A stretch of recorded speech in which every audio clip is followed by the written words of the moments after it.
Fala pessoal, paz seja convosco.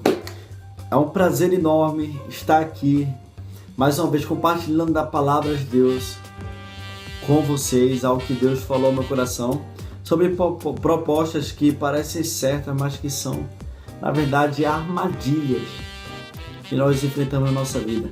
E hoje nós vamos falar sobre um personagem maravilhoso, um cara que a história dele é muito linda, a fidelidade que ele teve com Deus, assim, é algo que nós observamos e queremos para nós.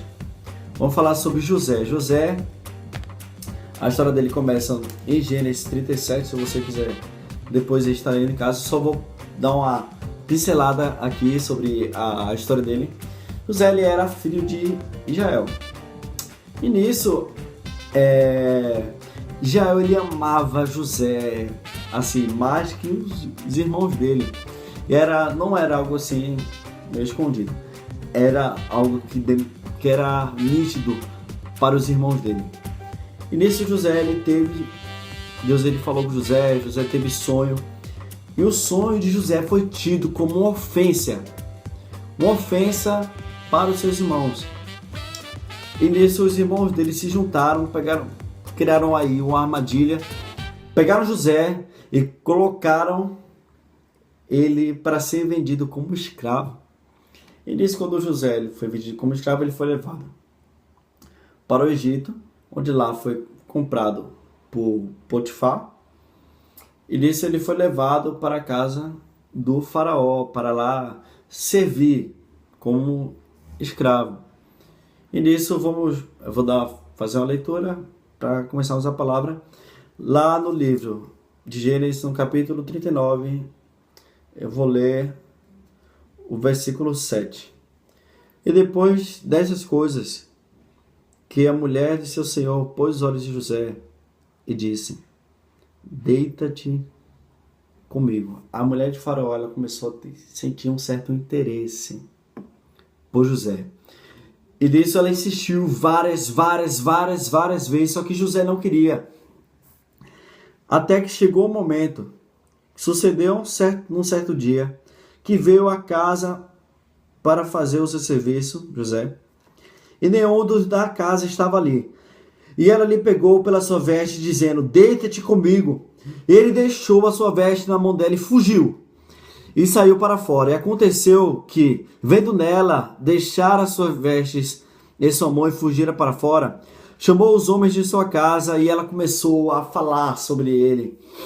Vede, trouxe-nos o varão hebreu para escarnecer de nós. Entrou até mim para deitar-se comigo e eu gritei com grande voz. E aconteceu que, ouvindo ele, que eu levantava minha voz e gritava, deixou a sua veste comigo e fugiu e saiu para fora. Ela pôs as suas vestes perto de si, até que o Senhor veio à sua casa. Ele contou a mesma história para o senhor de José. E nisso José o tomou e entregou para o cárcere, no lugar onde os presos do rei estavam. Assim esteve ali na casa do cárcere. O Senhor, Deus, porém, estava com José, e estendeu sobre ele a sua benignidade, e deu-lhe graça aos olhos do carcereiro. Primeiro ponto aqui. Você vê aqui um conflito de interesse. E aqui, do versículo 9, ele fala bem assim, que ele tinha sido colocado lá e ninguém era maior que ele nessa casa. Ninguém é maior do que eu nessa casa, e nenhuma coisa me vedou, senão a ti, porquanto és a mulher. Como, pois, faria eu este tamanho mal e pecaria contra Deus? O temor de José não era assim exatamente contra o marido da princesa. Deixa eu colocar assim. Era porque ele estaria pecando contra Deus. José, apesar de ter sido perseguido pelos seus irmãos, ter sido vendido como escravo, ele não se esqueceu de Deus. A sua fidelidade com Deus permaneceu intacta. Porque José, ele colocou a sua fidelidade com Deus acima de seus interesses. Diferente de nós, muitas vezes nós usamos pretexto para sermos infiéis com Deus, achamos uma justificativa. Por que eu estou falando de justificativa? Porque para o contexto social da época, isso não era um escândalo. Nós que lemos aqui, que somos brasileiros, nós estamos lendo isso aqui e para nós é escandaloso. É que nem uma empregada, aí a mulher não está em casa, aí o homem vai lá e se aproveita. Isso é escandaloso, isso é totalmente errado. Isso é abominável, tanto para nós cristãos, tanto para a sociedade. Só que pelo contexto social, isso não era. Quero que você entenda muito bem. Foi por causa disso que José ele foi tão amado por Deus. Porque ele colocou a fidelidade com Deus acima de seus próprios interesses. Muitas vezes nós usamos pretextos para sermos infiéis com Deus. E ele, com certeza, que se você vê a história mais na frente, ele com certeza tivesse deitado com a princesa, ele não teria sido colocado como governador, mas teria sido escravo para sempre. José ele passou por uma aprovação, ele foi aprovado, e Deus, no final, ele o honrou. Eu quero que você entenda que a fidelidade com Deus é ela que vai definir se a promessa de Deus para a sua vida vai ser cumprida ou não. Você vê também na Bíblia a história de Sadraque, Mesaque e Abednego. Para eles teria sido muito conveniente se prostrado para Nabucodonosor, já que sua vida estava em jogo. Ele podia dizer: Deus, olha, se eu não me dobrar, eu vou morrer. Então eu vou me dobrar aqui, o Senhor me perdoa, porque eu estou fazendo isso. É mais quando você está na rua, aí daí você vê que alguém deixou a sua carteira ali, e você está vendo essa pessoa, mas você vai lá e você pega o dinheiro, fala assim: achado não é roubado. Você usou um pretexto para ali pecar, você usou um pretexto para ali roubar. Então foi colocado esse pretexto para José, a questão que ele era escravo, só que ele não se entregou a isso. Ele colocou os seus interesses abaixo e preferiu ser fiel a Deus. Porque andar com Deus é viver um estado de negação às suas vontades. Você vê quando Jesus ele disse: aquele que quer vir após mim, negue-se a si mesmo, tome a sua cruz e siga-me. Então Jesus ele fala sobre uma luta, aquela luta dos nossos interesses e amar a Deus acima de todas as coisas. Mas a Bíblia fala que a carne ela milita contra o nosso espírito. Nós vivemos num estado de luta constante, onde é importante para nós que nós possamos fazer o máximo para sermos fiéis a Deus, sempre fugir da tentação, assim como José ele fugiu. Porque você pode falar: não, Jesus era Deus, então não tinha como. Mas o próprio Jesus ele negou a sua vontade.